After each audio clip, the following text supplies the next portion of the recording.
I wonder if they can hear me. Good job, you got it. So I feel like I was a little apprehensive going into Little Women. I was like, we don't need another one. Turns out we did. Because this was fantastic. Thank you. What did you both enjoy about kind of getting that experience of the marches, like going into their world? Well, for me, it was, I had these women with me my whole life. I've never not known who the March Sisters were, and I had a really clear idea of how I wanted to make this movie, but I had it before I'd ever made another movie. So I really fought to make this, and as luck would have it, I directed Lady Bird, and that went well, and then I already had a draft of this, and what was extraordinary for me was getting to make it here in Concord and getting to make it with this extraordinary cast and with this, support of Sony to make it what I always saw as the American classic epic story for women. And Timothy? I mean, that was so well said. How am I going to even come close to that? Same. Yeah.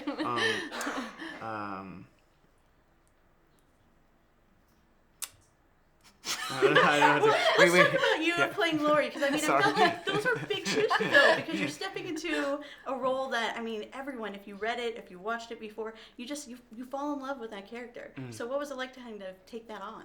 Well, it was a gift, because I feel it was the opportunity to play, but Greta really fleshed it out in such a way that I think it's fleshed out in the book, because in a book you get to say more things, period. But I think in other versions, I don't want to say true to the nature of the book, because this version is too, but it was really about the four sisters, the way this movie is. But I love that this characters give it a grounded and weighted realism. It's not an ideal, which it can be too. And what I got out of it selfishly was to get to be a wallflower around these incredible young women, but also Meryl Streep and Jane Houdyshell, but also Sam Cooper and Chris Cooper rather, and Louis Garrel and Bob Odenkirk. Bob Odenkirk is like the funniest man I've ever been around in my life. And I don't want to sound ageist or anything, but no one's cracked me up like that before. No, my friends do, but yeah. So to have someone like that who's so funny. We were doing those dinner ensemble scenes, whatever, or meal ensemble scenes. And you don't want to blur the line too much, but I can see myself bursting with laughter on screen. Yeah. No, it was so wonderful because part of my job as the director is to create what feels like safe community and to allow real behavior to unfold, and the excitement of the girls and the sweetness of Timothy being one of the gang, and then Bob cracking everyone up. And so when there is laughter, they're all really laughing. Yeah. And I felt like when I was cutting it, it was always cutting to the real laughter. And in particular, actually, the scene where you burst out of the clothes and you surprise them all, I cut that scene entirely to moments they were being so crazy, and he was doing his crazy voice that everyone was just cracking up.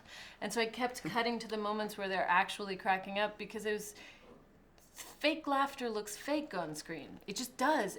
And real laughter is just inherently funny, because everybody's kind of, they're losing their lines and falling over each other. And it was just, anyway, it was, I love the character of Laurie, but as embodied by Timothy, I feel like why he's one of the most beloved literary characters of all time.